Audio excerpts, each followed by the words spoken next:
Namasté. Marie. Je m'appelle Patricia. Stéphane. Bonhomme Rémiro. Samedi Sherpa. Après une courte nuit, nous partons visiter le temple de Swayambhunath. Pour cela, nous prenons un taxi et découvrons les joies de la circulation à Katmandou. Sa règle de base, la circulation à gauche. Ensuite, le principe du klaxon. Avant d'atteindre le temple, il faut monter un long escalier où tout un tas de petits singes sont présents.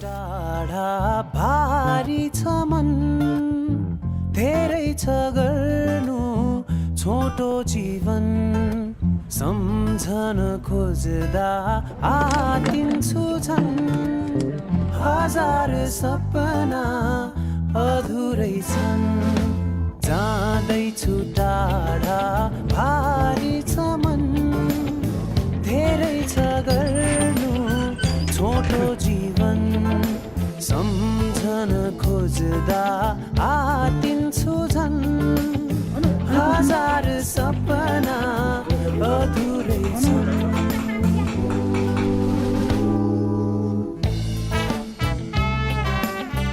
Nous découvrons aussi l'état du réseau électrique, effrayant, mais bon, ça fonctionne. Par la suite, nous passons à travers le quartier des temples de Dumbar Square, où les séquelles du tremblement de terre de 2015 sont de moins en moins visibles. Nous finissons par Thamel, le quartier touristique, avec ses boutiques d'alpinistes, en évitant de se faire rouler sur les pieds. Nous en profitons pour manger nos premiers momos, une sorte de raviolis fourrés aux légumes cuits à la vapeur.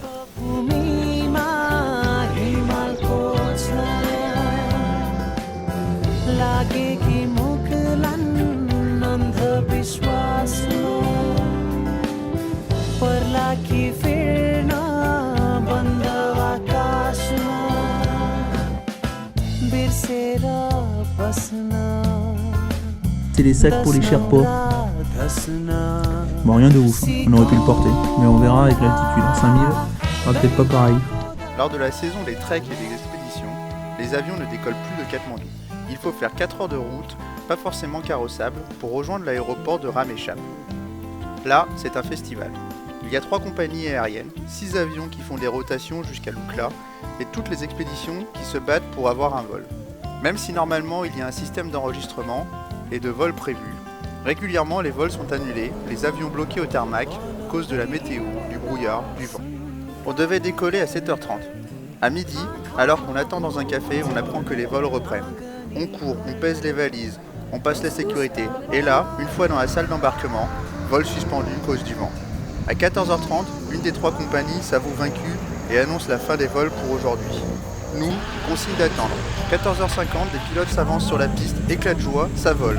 Notre compagnie aussi, en 3 minutes chrono, on est devant l'avion. À 15h, on décolle dans un petit coucou. Pas de vomi durant le vol, miracle, car il y en a qui faisaient pas les fiers. En 15 minutes, on passe de 460 mètres d'altitude à 2800 mètres et on atterrit sur le fameux aéroport de Lukla, non sans applaudissements pour les pilotes.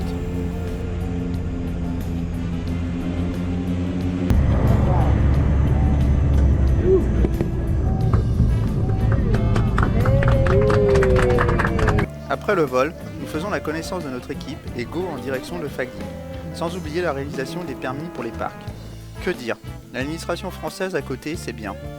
On nous demande les passeports, on nous les rend, on nous les reprend, on me prend 3 fois en photo, bref, 30 minutes minimum. 2 heures de marche plus tard, on arrive à la frontale dans notre premier lodge.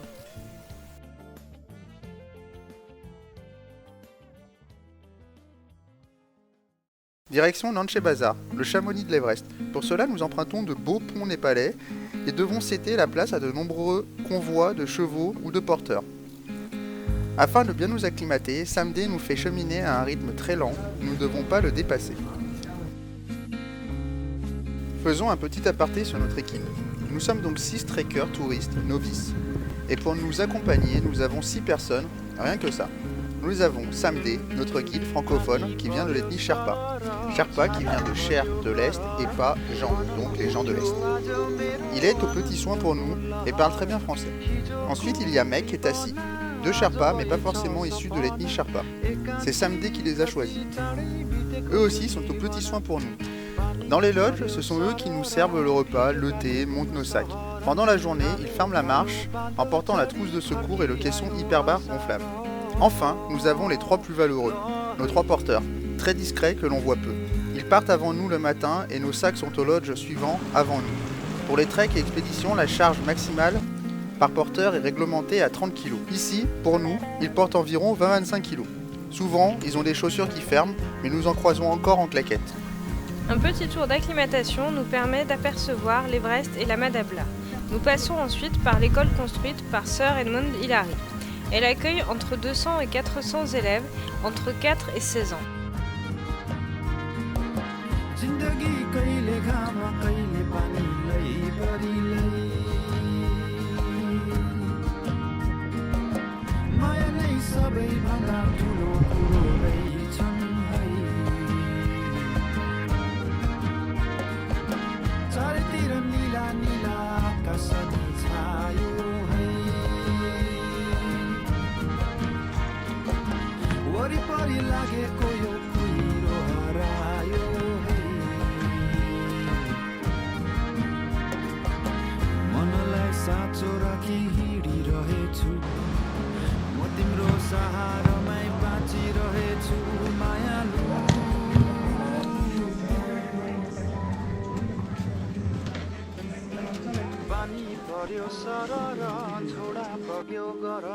Départ pour Forst, le village des porteurs d'expédition et son école d'alpinisme. En route, nous croisons les faisans népalais qui sont magnifiques et très colorés, comme un pan. Arrivés à Forst, nous allons visiter l'école de climbing. Là, on perd Gabi. Il ne résiste pas à une petite session de blocs et même de dry tooling. Au milieu des enfants qui se moquent de moi quand je tombe.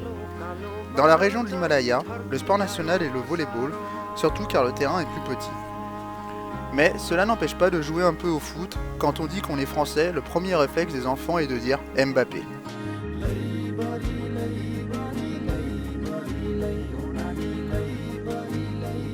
Nous avons très bien mangé, varié, bon et en grande quantité. Les repas étaient végétariens, car la vallée du Khumbu est sacrée. Pour les bouddhistes tibétains, il est interdit de tuer des animaux. Les repas se composent essentiellement de riz, de pâtes, de pommes de terre. Toujours de petits tas, agréablement relevés et accompagnés de légumes cuits à la vapeur. Le dalbat, plat traditionnel de riz et de lentilles, est succulent. Au petit déjeuner, c'est souvent des œufs ou du porridge. Traditionnellement, au Népal, le repas se prend en silence. Ils ne sont donc pas face à face. C'est une star.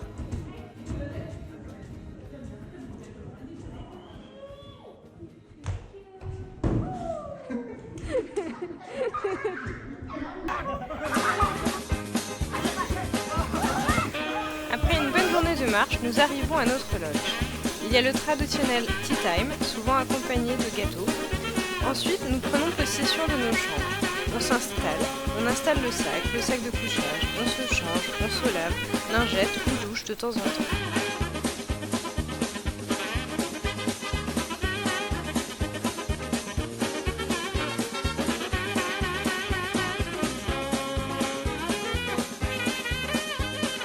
Avec l'altitude vient le froid, et le froid et l'eau ne font pas bon ménage. Les toilettes sont donc beaucoup plus rudimentaires.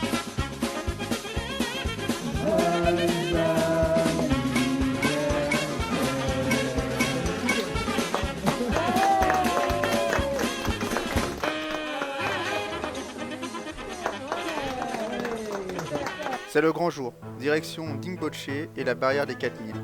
Ce sera notre première nuit au-dessus de 4000 mètres.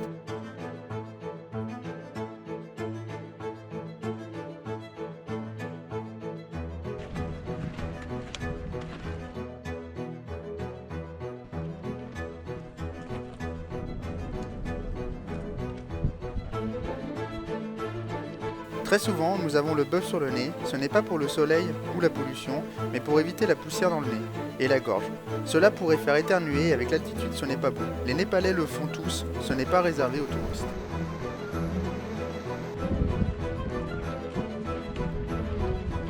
Seconde journée d'acclimatation. Pour commencer, samedi nous fait une petite démonstration du caisson hyperbare que Tassi, le plus jeune de nos Sherpas, porte en permanence. Par la suite, nous montons à Chukun, 4700 mètres, pour y manger et profiter de magnifiques vues sur le Lhotse, la Madabla et le Makalu. Sur le retour, nous voyons nos premiers flocons. Aujourd'hui, direction Chukun.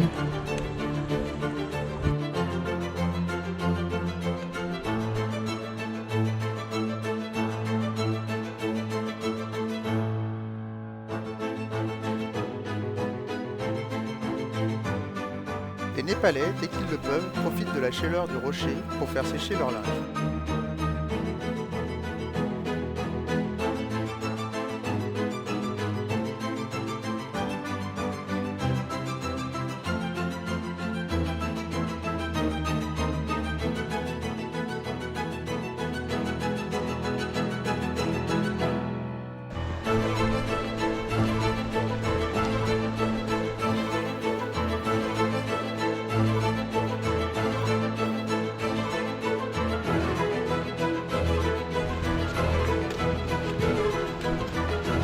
C'est avec un petit matelas de neige fraîche que l'on part en direction de l'Obuché à 4910 mètres, plus haut que le Mont Blanc.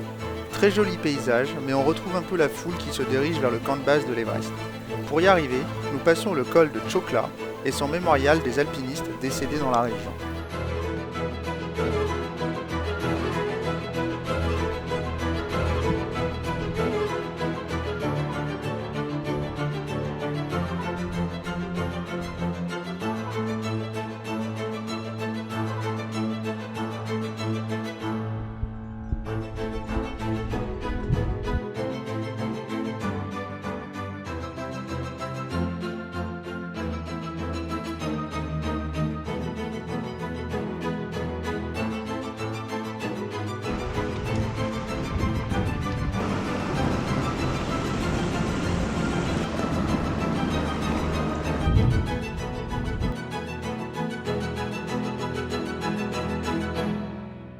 « 4830, l'autre le Mont Blanc,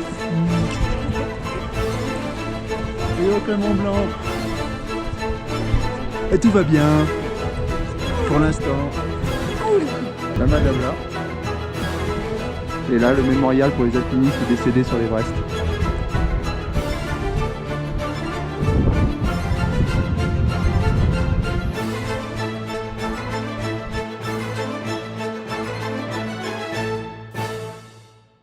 L'Obuché, 4920 mètres.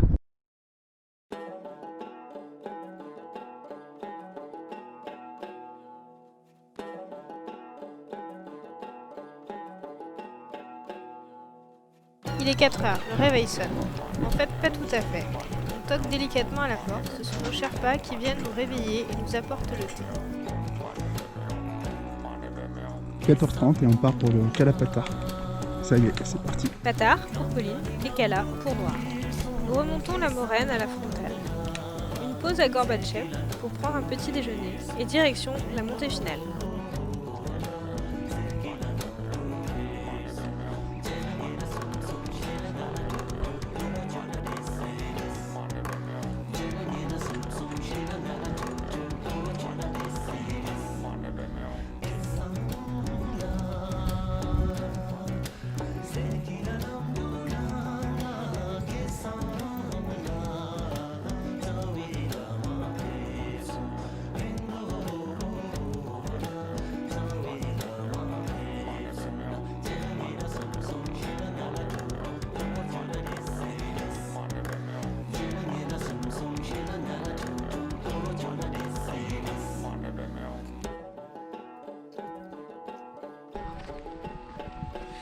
« 2h30 plus tard, avec le pas un peu plus lourd, nous arrivons au sommet, 5638 mètres.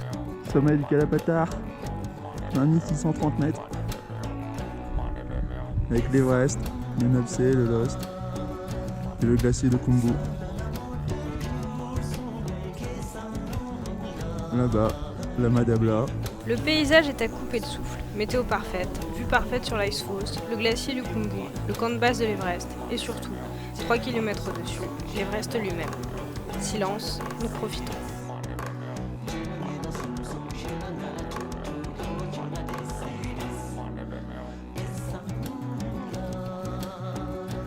Ça y est, c'est le retour. Redescendre vers Tangboche et son temple bouddhiste, le plus grand temple de la vallée. En cours de route, nous croisons un futur pont népalais.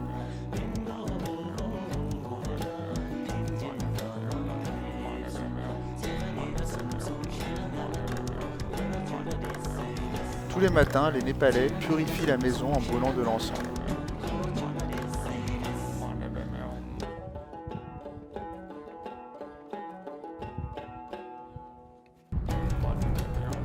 Au-dessus de 4000 mètres, il n'y a plus de forêt. Il faut donc trouver un substitut comme combustible pour le chauffage.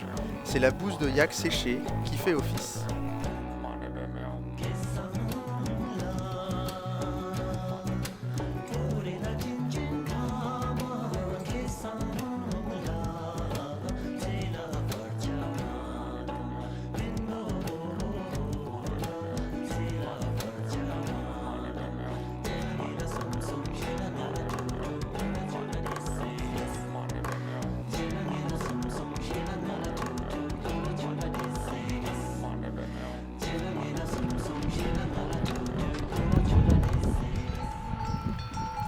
Direction Monjo. Avant cela, nous profitons du beau temps devant le temple de Tamboche. La descente s'effectue tranquillement au milieu des rhododendrons en fleurs. Le Népal est majoritairement hindouiste, mais dans la région de l'Himalaya, c'est le bouddhisme qui prédomine. À l'entrée de chaque village, on trouve une porte sacrée, les kani, pour empêcher les mauvais esprits de rentrer en ville. Il y a aussi plein de petits temples, les stupas, qui comme tout ce qui est religieux doit être contourné par la gauche. Sur les sentiers, les Népalais gravent sur les rochers un mantra tibétain, Om Mani Padme Hum, qu'il faut aussi contourner par la gauche. Et enfin, les fameux moulins de prière qu'on active avec la main en passant à côté. Les fameux drapeaux tibétains avec les différentes couleurs sont partout. Le bleu pour le ciel, le blanc pour l'air, le rouge pour le feu, le vert pour l'eau et le jaune pour la terre.